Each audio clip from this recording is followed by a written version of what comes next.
পরমেশ্বর ভগবান শ্রীকৃষ্ণের জন্ম আবির্ভাব তিথিতে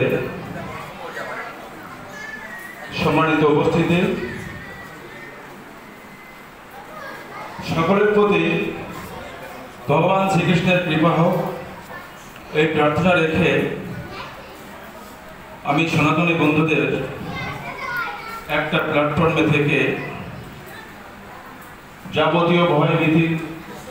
আপদ বিপদ উত্তরণ করে সেই সাথে সম্মানিত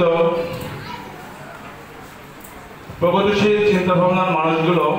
অসাম্প্রদায়িক চিন্তাভাবনার মানুষগুলোকে পাশে রেখে আমরা এই ভয়ভীতিকে বিপদ আপদকে উত্তরণ করতে পারি, সেই প্রার্থনা ভগবান শ্রীকৃষ্ণের কাছে রাখছি। আপনারা সবাই জানেন স্মরণকালে যে বন্যা, এই বন্যায় ক্ষত বিক্ষত মানুষের প্রাণ, অনেক প্রাণ ঝুঁকির সম্মুখীন, অনেকে অনেক বিপদগ্রস্ত। আমরা সেই বিপদগ্রস্ত মানুষদের কল্যাণার্থে ভগবান শ্রীকৃষ্ণের কাছে সবাই মিলে কায়মনোবাক্যে প্রার্থনা করব এই বিপদ যেন আমরা উত্তরণ করতে পারি এবং এই বিপদকে সামলে নেওয়ার মতো শক্তি যেন আমাদের ভগবান প্রদান করেন।